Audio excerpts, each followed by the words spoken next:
जहानाबाद में Balaji endoscopy and gastrology centre का हुआ भव्य शुभारंभ। जहां जहानाबाद शहर के अरवल मोड़ स्थित सूर्य कॉम्प्लेक्स में Balaji endoscopy and gastrology centre का भव्य शुभारंभ Jehanabad civil surgeon doctor Harish Chandra Choudhary के द्वारा किया गया।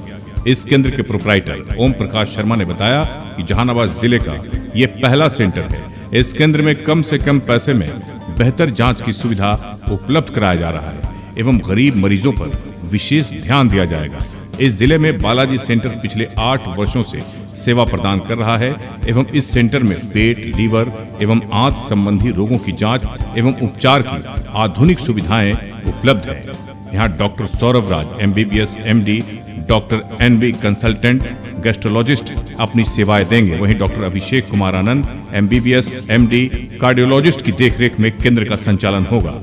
इस मौके पर शहरवासियों, गण्यमान्य लोगों ने उद्घाटन समारोह में शामिल होकर नव स्थापित चिकित्सा संस्थान को अपना आशीर्वाद एवं शुभकामनाएं दिया। इस मौके पर doctor Anwar Hussain, doctor BN Sharma, doctor Prince Kumar, professor Lakshman Sharma, Chanchal Kumar, Dhananjay Kumar, Chandrashekhar Singh, Ranjan Kumar, रविश कुमार एवं अन्य लोग उपस्थित थे।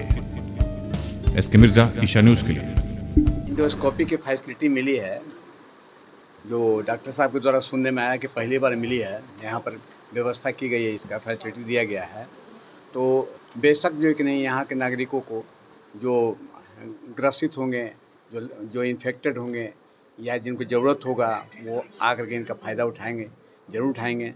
अब क्या है, कीमत है क्या है, तो इकोनॉमिकली आप लोग रखे होंगे, कम ही रखे होंगे। चलिए, ऑनर को क्या कहना चाहेंगे सर? ऑनर को क्या कहना? ऑनर को क्या बोलेंगे? ऑनर का देखिए, ऑनर का अपना तो जब प्रॉपर्टी लगाए हैं, पूंजी लगाए हैं, तो थोड़ा इनका भी होना चाहिए, लेकिन जो पेशेंट है उनका ख्याल रहना चाहिए। इकोनॉमिकली ज़्यादा से ज़्यादा हो तो चीप होना चाहिए उनका। क्या कहेंगे? ये कहेंगे कि गैस्ट्रो का मरीज़ यहाँ से सब पटना जाते थे, तो कभी कभी हम लोग के पास आता था, MD मेडिसिन बैठाए थे, कार्डियो भी यहाँ आए थे, और गैस्ट्रो के डॉक्टर यहाँ कभी नहीं आए थे। एक छोटा सा एंडोस्कोपी, कोलोनोस्कोपी के लिए लोग पटना जाते थे। पटना जाने से लोग बचेंगे।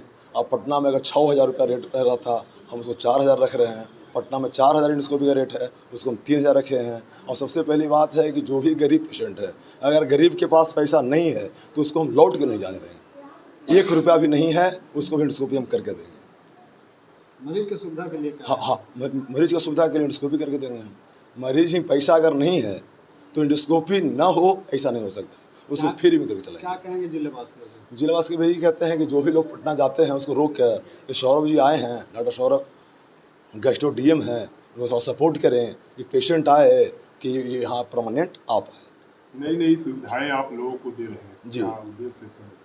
जी, नई सुविधा दे रहे हैं। पहले भी आप CT स्कैन की सुविधा दिए थे। CT स्कैन भी सर पहली बार जहानाबाद को हम दिए थे। इंडोस्कोपी भी जब डॉक्टर गैस्ट्रो DM आ गए मेरे पास, तो हमको लगा कि पटना नहीं लोग जाएं, पटना जाने से बचें, इसके लिए हम जहानाबाद में करके 6 दिन के अंदर में इसको चालू करवाएं। जहानाबाद में पहले कोई पेट रोग विशेषज्ञ यहाँ थे नहीं, और इसी वजह से यहाँ पर हम आके कोशिश कर रहे हैं कि यहाँ के लोग की सेवा कर सकें। कुछ सुविधाएं जो मूलभूत यहाँ नहीं थी पेट रोग विशेषज्ञ से रिलेटेड, उसके लिए हम लोगों ने यहाँ शुरुआत की है। इंडोस्कोपी मशीन, जिसे दूरबीन प्रक्रिया कहते हैं, जिससे पेट और आंत की हम लोग जांच करते हैं।